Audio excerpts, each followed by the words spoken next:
in ka badan 24 qof ayaa ku geeriyootay 12 kun oo gurina way ku gubteen boqolaal kun oo qofna waa la daad gureeyay boqolaal bilyan oo dollarna way khasaareen in ka badan 88 kunna wali halis ayay ku jiraan meesha aan ka hadlayno waa magaalada Los Angeles ee arliga Mareykanka oo maalmo ka horna ayna la wadaagnay akhbaartooda dab qabsaday deegaan ka tirsan magaaladaasi muddo asbuuca ayuu dabkaasi socdaa walina laguma guuleysanin xakamaynta iyo sidoo kale in dabkaasi damintiisa lagu guuleysto Mareykanka waxa uu ka mid yahay wadamada ugu waaweyn caalamka ugu dhaqaalaha badan dunida waliba inuu isagu maamulo aaminsan adduunka dhangalaangal ku leh wadamada inta ugu badanna maamulada oo isagu u taliya waa wadan diyaaradihiisu ay sidii gawaarida dabdamiska wadamada qaarkood oo kale loo adeegsado oo dabkan waxaaba ka qayb qaadanayada dabintiisa diyaaradaha qaybahooda kala duwan sida miiga qumaatiga u kaca iyo diyaarado kaleeto oo loogu talagalay inay musiibada noocan oo kaleeta ay ka qayb qaataan si kastaba 7 maalmood in ka badan oo dabkaasi uu socdo oo countiga Los Angeles ee dalka Mareykanka uu ka socdo laguma guuleysanin qubarada dabkaasi digniino hor la ayay ka soo saarayaan oo waxay leeyihiin countiga kaleeto iyo magaalooyin kale ayuu u talaabi karaa shacabka ku dhaqan magaalada Los Angeles inta uusan hadda dabku soo gaadhin digniin culus ayaa loo diray oo waliba intooda badan daadgurayntooda ayaa la wadaa oo magaaladaasi laga daadguraynayo magaalada qaybaheedii ugu badnaa way soo gubteen magaalada Los Angelesna waa magaalada labaad ee ugu weyn dalka Mareykanka waa magaaladii qaniga waa magaaladii ay ku tilmaameen malaa'ikta dalka Mareykanka ama shacabka Mareykanku ay u yaqaaneen malaa'ikta magaalada malaa'ikta waa magaaladii filimada lagu jilayay waa magaaladii filimada ugu caansan dunida oo dhan ay aktarintoodu ay deganaayeen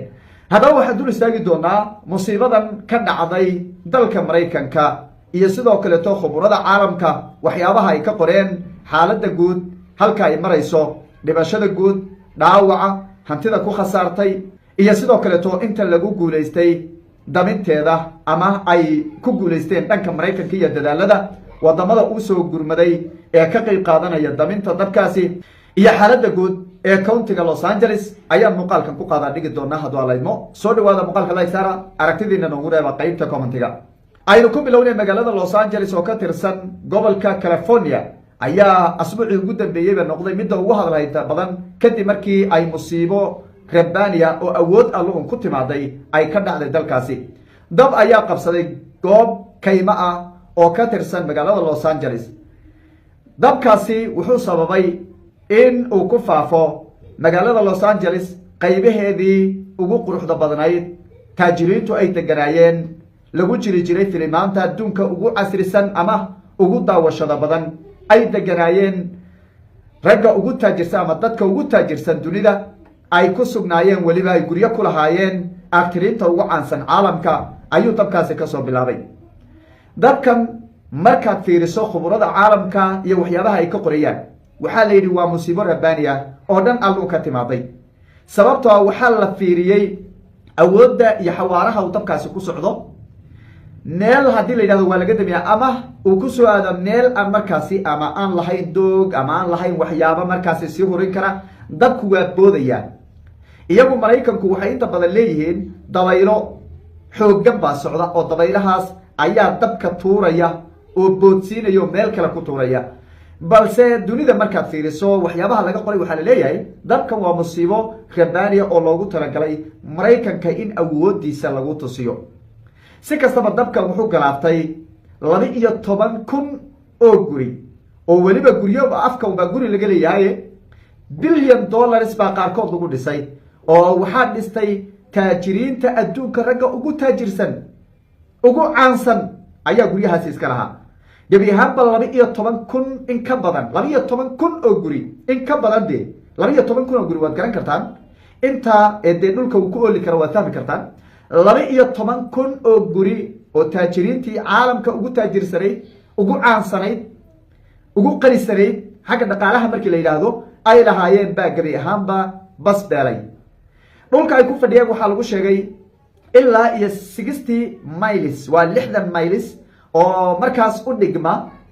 96.58 ama 96.58 kilometer waa 100 kilometer iska dheh 100 kilometer oo square dhul ah ayaa gebi ahaanba basbeelay oo guri iyo beer iyo hanti iyo wax walba oo ku yaalay oo dhulka galay. inta dabkaasi u socday waxaa laga daadgureeyey aan dhahnay waxaa ku dhintay 24 qof sida la xaqiijiyey. waxaa sidoo kale too dhaawacmay tiro intaasi ka badan. waxaa xabsiga la dhigay ilaa iyo 100 qof ku dhawaad oo dadku markuu dabku soo dhow yahay ama meelaha ku soo dhow yahay dadkan taajiriinta ay ka yaacayaan dadka qayb baa ku yaaci oo bililiqa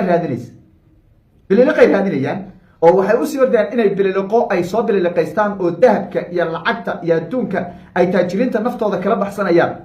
ayay rabaan inay soo qaataan oo qaybo ka mid ah ay soo boobaan. intaa dabku kuma istaagin oo 12 kun oo guri inay burburaan dabku kuma istaagin. weli magaalada Los Angeles oo ah magaalada labaad ee ugu weyn dalka Mareykanka, ugu qadiimisan, ugu dhaqaalaha badan, ugu taajirsan, waa magaaladii isku tilmaantay inay ka maaranto dunida inteeda kale oo dhan macal Mareykanka ay ka maaranto dhaqaalaha iyo waxa ay soo saarayso. waa magaaladii ugu warshada badnay dalka Mareykanka ayaa weli ku sii fidaya oo dabku weli ma istaagin. qaybaha kale magaalada ayaa digniino laga bixin khuburada dabkaasi ka qayb qaadanaysa waxay leeyihiin dabkan dabaylo xoogan baa soo socda wayna ka sii dari karaa meelaha Los Angeles ka baxsan buu gaari karaa. dadka waa in la daadgureeyo oo dadka la daadgureynaya hadda magaalada ku harsan qaybaheeda kale dabka uusan gaarintay leeyihiin waa in ka badan 100 kun oo qof. 100 kun oo qof baa waxaa leeyahay ha la daadgureeyo oo magaalada ha laga daadgureeyo.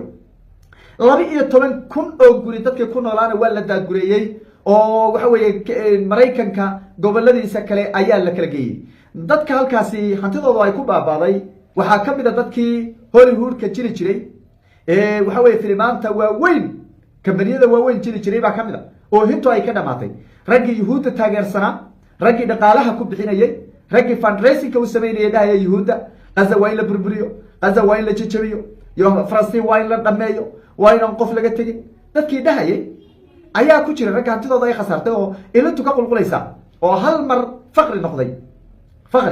dekaaladu waxay sameeyaan dhaqaale markay helaan guri bay ku dhistaan. waxay helaan oo dhan hal mar guri bay geliyaan si markaa guriga quruxda badan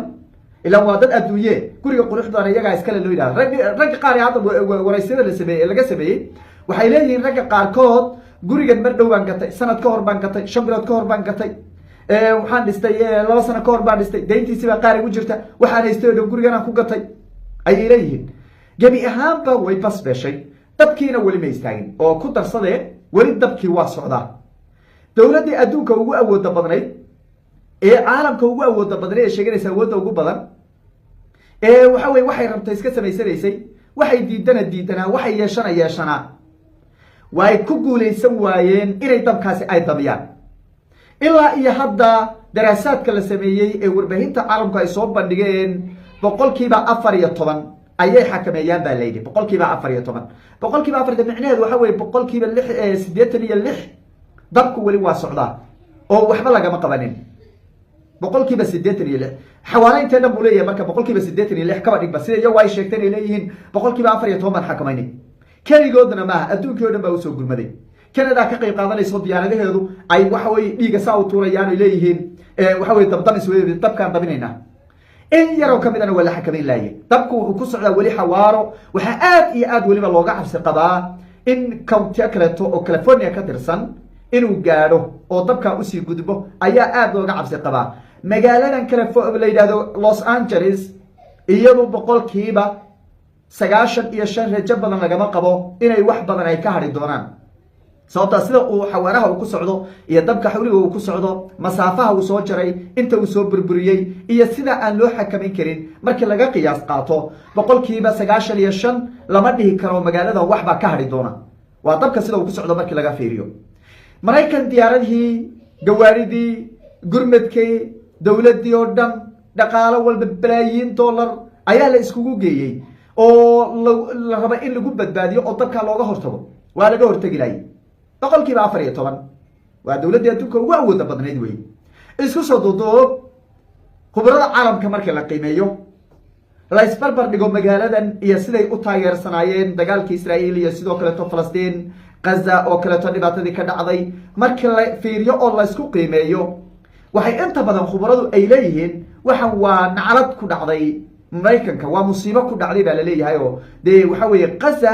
ayaa laga gudayaa dhibaatadii ay u geysteen. tusaale gaza hadda muddo 2 sano ku dhow ama sanad iyo dhowr bilood ah dagaalkii ka socday ee cir iyo dhulba ee madaafiicda lagu garaacay weli guryaheedii waxbaa ka harsan, balse Los Angeles muddo 7 maalmood ka yar ayay dhulka ku gashay oo gurigeeda hal guri aan ka harin, waxa ka wada magaalada hal guri uu ka harin. qaybihii ugu dambeeyeen waa qaybahan hadda